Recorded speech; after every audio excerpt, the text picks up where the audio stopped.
Welcome to the Tech on Toast podcast. We are the home of hospitality tech.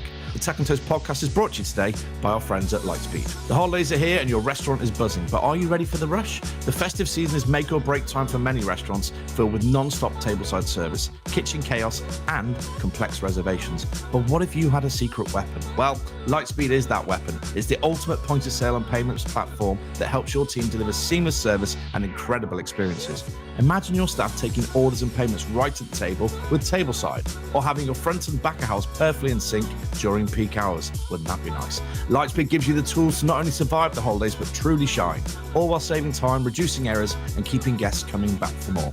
This season, let your tech do the work for you. Close the year strong with Lightspeed Restaurant. I don't believe in a hospitality business that technology should lead. If you roll back 10 years in hospitality, most restaurants were kind of a box with a till.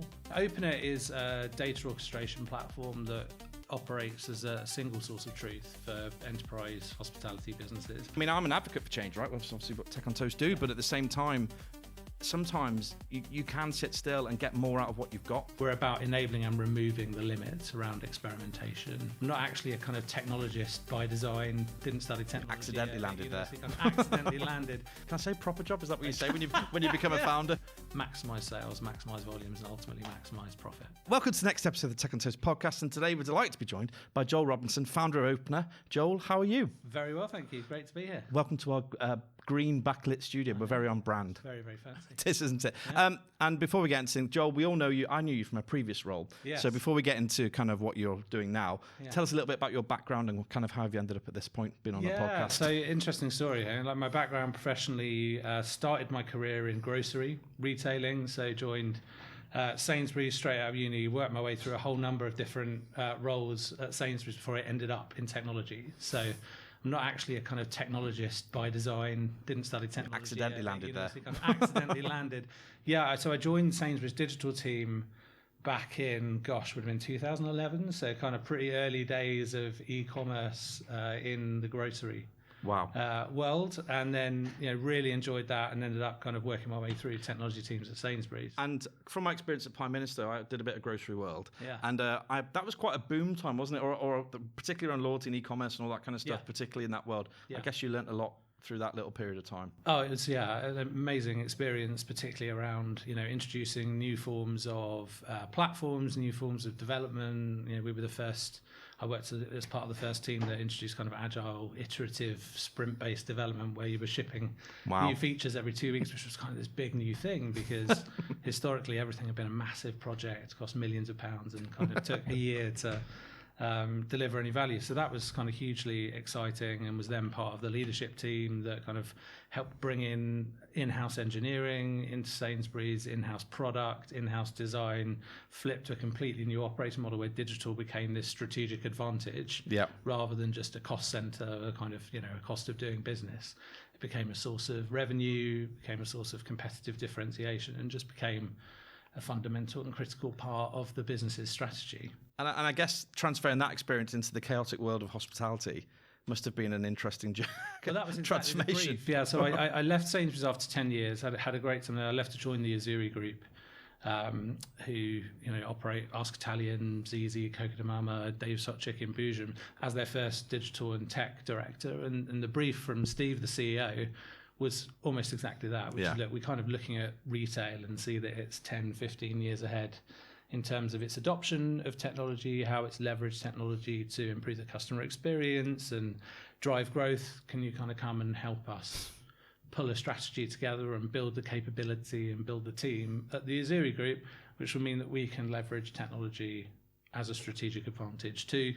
There was no one around the board table at that point that was kind of owning that conversation. So my role was to come in and work alongside all of the brand leaders, the marketing leaders, the finance leaders, and the exec team to ultimately craft that digital and IT strategy and invest in technology in the group to make it a fundamental source of strength and growth. It's very interesting that you talk about that there wasn't a seat at the table at that point for a digital person. Yeah. And I still think we're starting to see more CTOs, heads of ITs, whatever, what CIOs can pop up. But in the it's in enterprise, I get it, right? Totally. But do you think there's a need now for the mid-market 20 to 30 and up sites actually to look at these kind of roles? Because I'm interested because we're starting to see more and more of a trend. Obviously, tech is playing a huge part in the industry. Yeah. Do you think that's something that's going to change over time, that actually that digital presence is going to sit amongst that boardroom earlier on than an enterprise brand? I think so. Yeah, I think once you start to approach 20 to 30 sites, you need to start to have someone whose full-time job is to think about how you take advantage of technology, whether you're going with an all-in-one or best of breed. What strategy should you take if it is best of breed? Which systems are you selecting and why? How does that link and how does that enable the overall strategy? Yeah. So I don't believe in a hospitality business that technology should lead the conversation, but I think technology is an absolutely critical enabler that is vital to get the right roadmap, the right systems, the right platforms at the right cost that are ultimately going to enable delivery of the strategy of the organization. I think once you get to 20 to 30 sites, that's about the right time to start to think about those conversations. Because obviously the heads of departments will work in silos, right? Previously getting their own tech, buying their own tech even, and then all of a sudden plugging it all in together or trying to produce some back-end reporting out of it. All of a sudden looks a bit messy. which is a lovely segue, a lovely segue into what you're doing now. So talk us a little bit about how you've gone from Azzurri to Openr. Yeah, so Openr is a data orchestration platform that operates as a single source of truth for enterprise hospitality businesses. And we built it whilst I was at the Azzurri Group, not because we were bored and kind of, thought, what tech business could we start this week, but because we had a real need. So kind of to your point, enterprise businesses, and to be fair, some smaller hospitality businesses as well, will typically have a whole variety of different systems and platforms that they operate.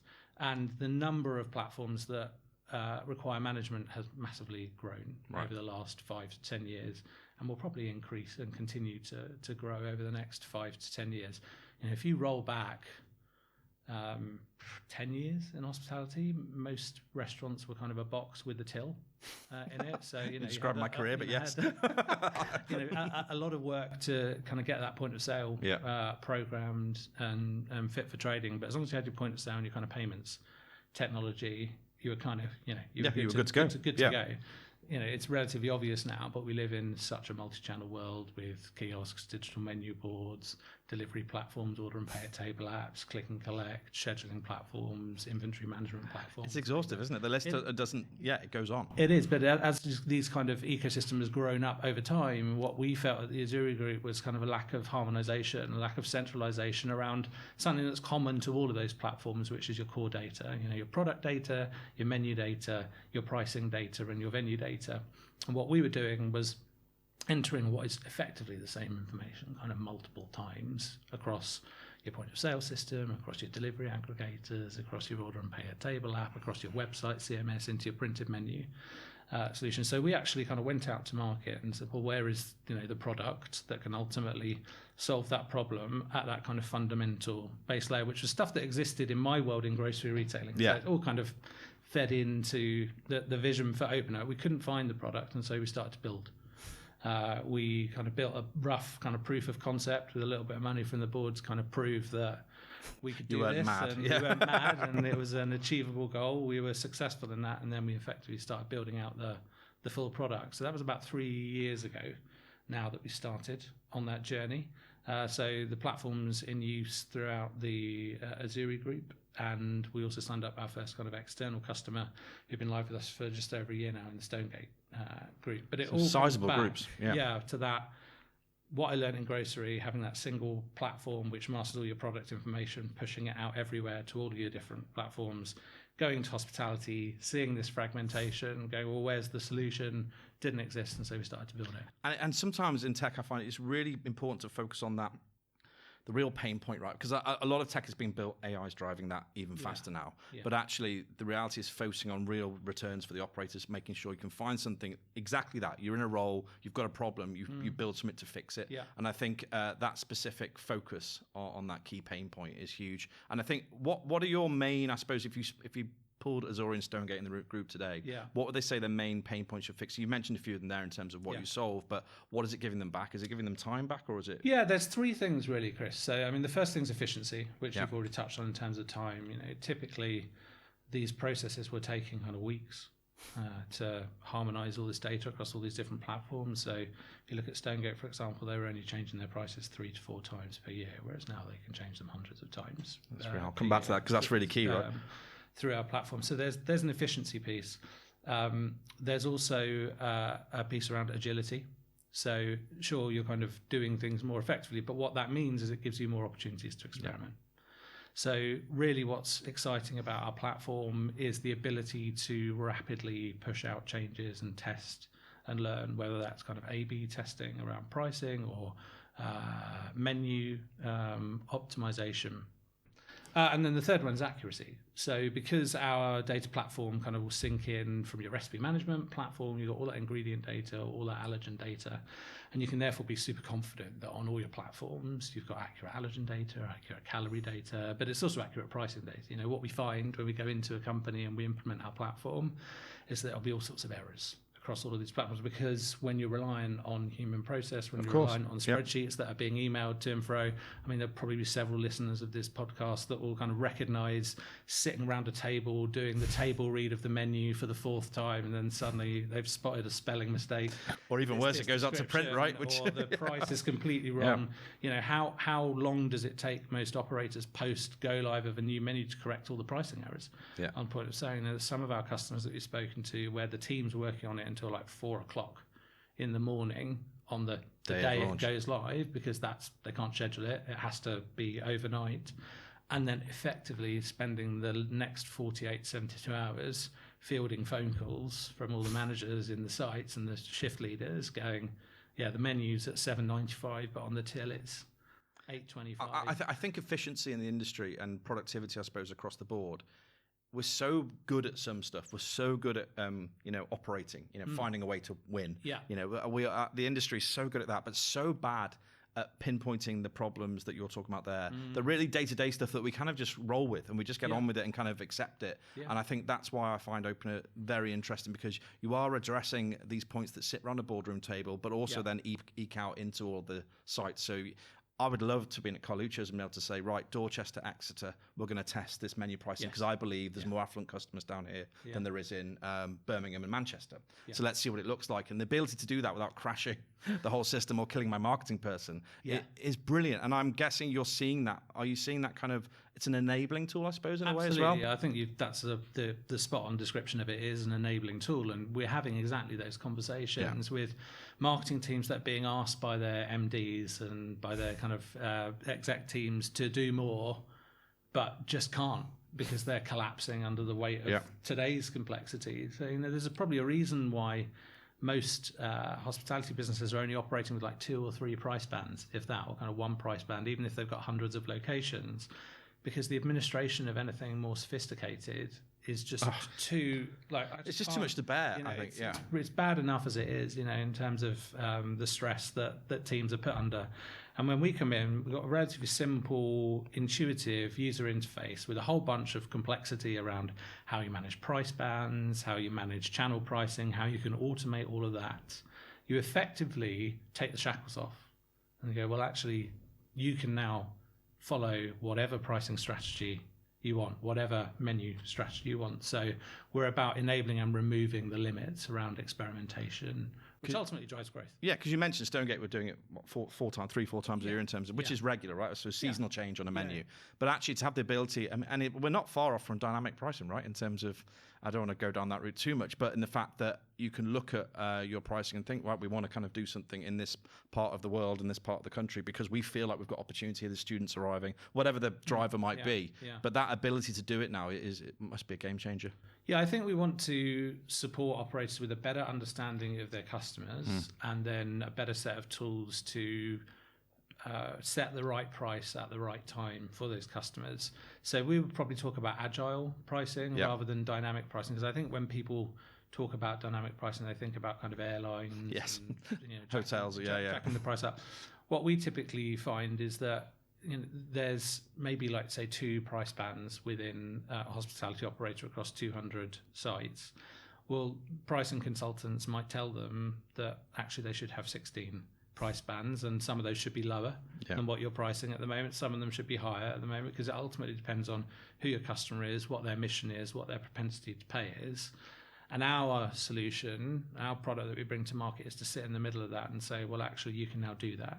And you can do that at scale through automation in a way that doesn't keep you up at night. And that's what ultimately drives, incredibly rapid return on investment, because it's ultimately about having the right product at the right price, at the right place, in the right time. And I think one of the things that does keep people up at night is changing POS potentially, or looking at their EPOS to kind of work with partners like you. How does integration work with Openr? Because you are sitting, I suppose, as you just mentioned, then you sit within the stack. That's right. And you can kind of connect. How important is integration? How are you kind of building that out as you grow? Yeah, I mean, it's everything for us. So our kind of value prop is that we don't replace your existing technology. We sit between your tech. So we help you get loads more value out of your existing tech stack. We will work with point of sale providers from across the spectrum. We work with delivery platforms. We work with order and pay at table platforms, website partners, print designers, etc. So we ultimately come in and try and stitch everything together and make it more efficient and more effective. Because certainly the conversations that we're having with our customers and with our prospective customers is that they don't necessarily want a 2 to 3 year big transformation project. There's a lot of pressure on the P&L at the moment, and taking that kind of risk to do a huge re-platforming of whether it's your point of sale or your labour management platform. And so what we do is we come in and go, well, we work with all of those different partners, but we help you get more out of that existing platform. So typically, if you take point of sale as an example, we will build up what we call the product library, which is your single source of truth. So we'll sync in your recipes from your recipe management platform.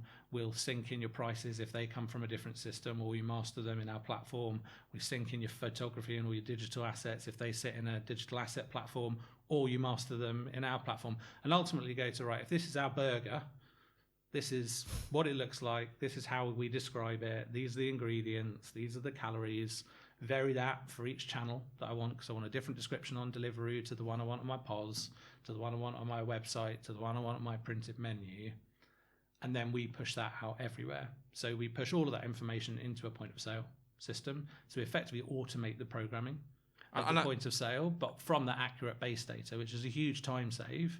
But then you've obviously got all that accurate data at scale across your estate. I think that's the thing. And there's a phrase I used to use called "sweat your tech." Yeah, it doesn't sound too attractive, but it's about you don't. I mean, I'm an advocate for change, right? Obviously, what Tech on Toast do, but at the same time, sometimes you can sit still and get more out of what you've got. It's like putting a new area manager in an area with the same bunch of GMs as the old area manager, but getting better results. Yeah. Just because he's got a different way or she's got a different way of reaching them and motivating them. Same with what you're doing. You've got a way of grabbing that data from all the different partners and enabling the operators to see it clearly and actually be more agile with it, which suddenly takes away that argument a little bit to say, do you know what, you don't necessarily need the data's there, just you're not getting it in the way, or you're not using it in the way that's actually making you believe that it's powerful, or enabling you to go forward. So I think that's a really interesting, the integration part, and for you guys to kind of start sweating their tech for them. Yeah, I think that's right. And take point of sale as an example. The point of sale providers that are out there at scale for enterprise providers, they're fundamentally really good at what they do.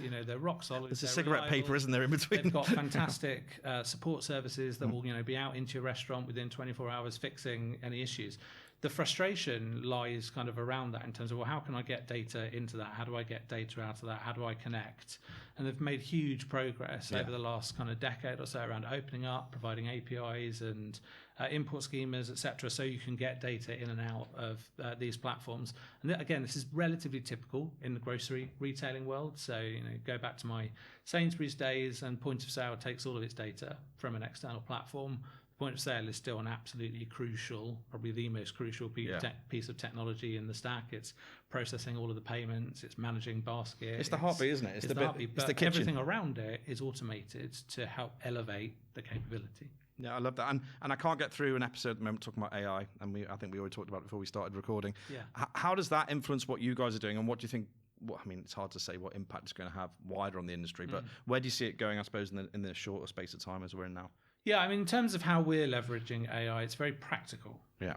And I think any kind of usage of AI and introduction of AI into a platform needs to be rooted in practicality. And so the type of things that we're doing is helping operators automate things that they do already, but through AI. So we're not building a scary black box that just spits out a recommended price and no one understands where it came including from. Whoever you're using, whether it's Anthropic, OpenR, no one understands exactly why it's recommended that. We're working to take existing processes like event menus, for example. So the vast majority of operators will operate event menus. So they'll have restaurants that are located near Wembley Stadium or the O2 or Twickenham or City of Manchester Stadium, etc., that will operate a slightly different menu at a slightly different price point on the event day, so they can get throughput, they can get efficiency, and they can cover the increased costs of managing an event. What we'll do, kind of using AI, is help automate that process. So what we typically find is that the number of events that actually take place versus the number of event menus that are actually deployed is quite different. Yes. And that's because the process to do it is so manual, because you're normally relying on a GM going, hey, there's an event kind of in my area, send an email to the marketing team, go through some kind of sign-off process. Marketing team then kind of send that to the IT team. The IT team need to remember to reprogram the tills. Marketing team need to make sure they get the right printed menu sent out to the site. It's quite an already inefficient, exhausted. And then the box process. turns up and props open the office door. Whereas within our technology, we consume external event data. You build your rule to say when an event of this type is taking place within a radius of these sites, deploy the event menu. Wow. It just happens. I mean, I'm smiling because I live in Cardiff, right? And exactly. Cardiff is, because the stadium is literally in the city centre, having run businesses there and supported businesses there, it drives everything. Yeah. And still people get it wrong. Yeah. Still people can't. It's hard. They drop the ball, as in they lose money because they could be more productive and, I suppose, efficient. But it's just that planning, isn't it? Or taking away that kind of afterthought or stuff that happens prior. And I suppose, do you see much on the early days of Openr? So you're 3 years in, but you've only, how long are you in as in external to you? I've been about 6 months now. So you're very early still into your part. How's that going? But is there anything that surprised you in terms of successes from Openr, that things you're thinking, oh my God, I did not think we'd get there that quick, or any kind of results that are coming out of your first customers that you're thinking, wow? Yeah, I mean, we've been staggered by the return on investment from our customers, just the ability to change things quickly. Yeah. Is that also a wow moment for them then as well? They're kind of going, oh, okay, we didn't expect this quickly. Yeah, I mean, if you kind of move from being able to change your proposition 3 to 4 times a year to infinite. That's a big change. You can imagine if you move from a world of 3 price bands to 17 price bands, some lower, some higher, but ultimately delivering a better result in aggregate, you can kind of imagine what some of those returns are kind of pretty rapidly, and that's pretty exciting. And that's really hard to, I think tech and ROI is often a difficult thing that gets put together, particularly in pods and stuff like that, because people are like, you have to have one, right? Yeah. But I think that having something quite measurable, literally that example there, you can do it 4 times and I can do it as many times as you like, all of a sudden opens up the door to ROI being proved pretty quick. Yeah, that's right. And that's why it's important, as technologists, we build stuff that is grounded in tangible outcomes and solves real world problems, which is why, the event thing is a small example. There's lots of other things within the platform, but it's real. Yeah, because I understood it straight away. Straight away. I do this already, but I probably do it really inefficiently. I can understand how if I had a platform that helped me do it, it might get me 40 extra event days per year. And I already know that every time there's an event, we take an extra $2,000 or $10,000 across the estate or whatever it is. So I can go 40 times 10 is $400,000. Fantastic. I mean, I'm in my head, I'm thinking of use cases everywhere. It's crazy. Yeah. And I think, and for you going forward then, because you're only 6 months in really into your personal journey, I suppose, outside of can I say proper job? Is that what you say when you become a founder? When does it become a proper job? Is it proper? It's a proper job now, isn't it? It's a proper job. People are giving you money. It must be a proper job. Right, you've got little and everything these days. So what does it look like the future then? So the vision of Openr, I suppose, I know you had your original vision, but I guess these things evolve and adapt over time. What does it look like going down the road? Yeah, I mean, we ultimately want to be the platform that helps hospitality operators optimize their profitability. Yeah. So we're fundamentally a plumbing product, which, how do you get accurate data quickly from A to B? And we're spending loads of time integrating into as many platforms as we can because operators want us to be integrated from day one. Yeah. So we're adding point of sale systems, order and pay at table platforms, website providers, digital print providers like Canva, Yext, etc. So you can pump all that data out. The second part of all of our development and our long-term vision is ultimately providing tools within the platform to help our customers maximize that margin opportunity, maximize sales, maximize volumes, and ultimately maximize profit. Which makes you a really interesting product, right? Or exciting product, because the adoption is everything in tech, right? People actually using your product and finding benefit from it. It sounds like you're already there and going forward. And before I let you go and we talk about how people get hold of you, I wanted to ask about, you mentioned singing at the start of the before we went on air. So it has some, I can't remember why this had relevance, but tell us a little bit about your back, because are you a singer, or you were a singer? I sing part-time, just... Are you still doing it now then? Just for fun, once a month or something like that. But in my younger years, I spent a lot of time singing. So I actually sang at opera when I was 11, 12, 13, all over the world. And sang with Dizzy Rascal when I was... I'm so glad I asked this question. But when I was 20. Because that's why we asked, because I was saying, welcome to your TV set. And That's you said, right, you were a former TV. You didn't say he was a former TV star. But and what were you on? What program were you on? Well, so if anyone sits down on Christmas Eve and watches Carols from Kings, which is the choir at Cambridge that sings the Christmas carols every Christmas Eve on Radio 4, and on BBC Two, I was part of that for 3 years. Okay, that's going on the list, Gracie. Floating around on YouTube, there are some pretty scratchy videos of me singing as part of that choir, wearing all my get-up. The cooler thing that was on TV was with Dizzy Rascal. We did a BBC Electric prom. That's very cool. Roundhouse in Camden when I was 21. Very cool. So, I'll be dropping that everywhere I go. No. Well, you never know. Very much my former life. Well, you see where opening goes. You just don't know, do you? Look, and if people want to get hold of you or ask, because I think what I loved about Tech on Toast to start was talking to the founders. I love it when you're at the early stage, when you're growing, and the ability to connect with the founder to understand your principles and what you're doing. Can people get hold of you? Is LinkedIn the best way to find you? Or? Yeah, so I mean, our website is weareopenr.com. It's got all the information about kind of who we are, our origin story, kind of what we do. There's a little contact us form on there as well, so you can get in touch with me that way, or you can just connect with me on LinkedIn, Joel Robinson. Lovely, and I presume we'll see you on a stage soon somewhere over. It's the busiest autumn. Are you on stage? Yes, yeah. We're doing a few conferences. I think we're doing the MCA Innovation. Oh, I'm there. I'm talking so at that one. We'll see you there. We're hosting a panel. Oh, yeah, me too. AI. I'm doing AI again. I mean, I don't know if I've ended up that guy, but yeah. Anyway, but lovely to see you, Joel. Good luck, mate. I think it's fantastic what you're doing, and we're enjoying working with you as well. Thanks for having me. Thanks. Absolute pleasure. Bye-bye. Bye.